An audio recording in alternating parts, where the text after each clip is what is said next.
Hey everybody, what's going on? Helmlight here, bringing you another video from Grab the Lantern today. Today I have another grab bag podcast, which is something I did back when I first started the channel and hasn't really happened since, so this is a bit of a throwback, but we're going to go ahead and do it today because I didn't have any large topics I want to talk about, but I had a few smaller ones that I did want to address. The first one I did want to talk about is that 10 bans have been officially confirmed to be coming to League of Legends competitive play. Now, I have never been a big fan of this, and as it turns out, a lot of people aren't. See, 10 bans are working a little differently from how they do in the LCS. Instead of having a ban phase, a pick phase, and then another ban phase in the middle, instead, what will happen is, at the beginning of Champ Select, after you have a chance to hover the champion you intend to play, both teams will have a chance to start banning champions. Both teams ban simultaneously, and each team can't see each other's bans. And then at the very end, once you've locked in your bans, all 10 champions will be revealed and they will be banned. However, this does mean that it's possible to ban the same champion multiple times. If your team bans Yasuo and the enemy team bans Yasuo, well, Yasuo's out of the game, but it means that there were only a total of 9 bans. And this is obviously, it's cumulative. So if you both ban Yasuo and Riven, for example, then you only have a total of 8 bans, and so on and so forth. So, and this is why people don't like it, because essentially it's 10 bans, but it will very rarely be 10 bans because the system can be gamed fairly significantly, I would say. It's difficult to say that, yeah, that you were definitely going to get 10 bans when you don't know what's going to get banned, and, oh, well, let's just ban out Yasuo because I don't know if the enemy team's going to do it, and then he gets through because no one banned it, and then no one is happy with it, and no one likes the way it's currently implemented. However, if you think about it, this is really the only way we have to actually get 10 bans in League of Legends.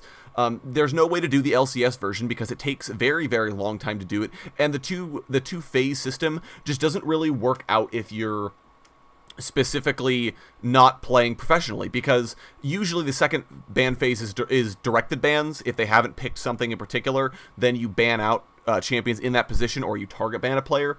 But that's not really an option if in this system, and it's not really going to ever happen if you are playing just competitive without the professional mindset, because you don't know who you're playing against. So this is basically the best Riot can do, that it's a way for them to set up 5 bans without having to make Champ Select take forever and increase the time that players have to dodge or not lock in a pick, etc., etc. So I'm still not a fan of 10 bans.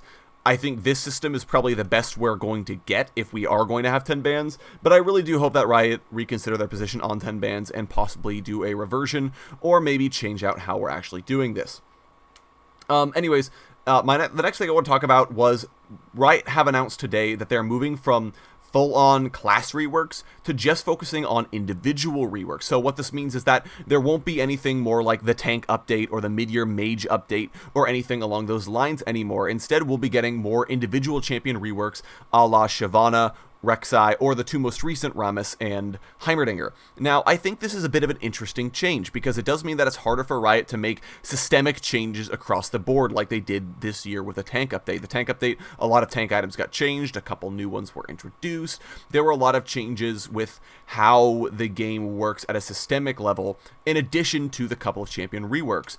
And packaging it together gives a certain level of gravitas towards the reworks. You understand that Riot have been putting a lot of time and energy into this, and it does feel pretty good. However, that being said, a lot of times the class reworks have had issues. I have never said before that they've been perfect. There have been a couple of outliers always in these updates, and I do think that the individual reworks have been slam dunks more often than not. The Shyvana rework made her quite effective. It gave her solid niche. Aatrox's rework made him actually a champion. The Rek'Sai rework is looking quite nice. I'm very excited to play it once it finally comes out.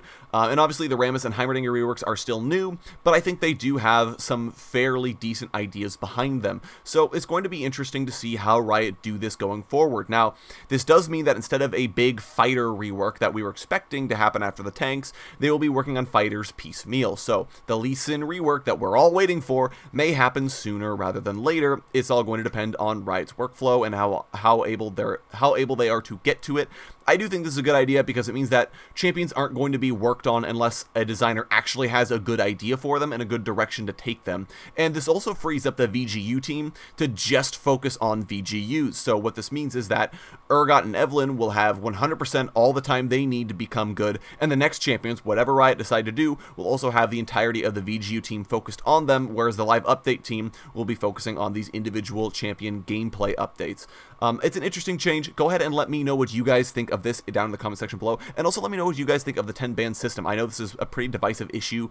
It has become one very, very quickly, so let me know what you guys think of that in the comment section as well. Anyways, that's going to be it for me today, guys. Thank you all so very much for watching. I do appreciate it. If you enjoyed the video, go ahead and leave a like. If you really enjoyed the video, consider subscribing. I upload a video every Monday, Friday, and on patch days as well. Once again, thank you guys so very much for watching. I do appreciate it, and I will talk to you all later.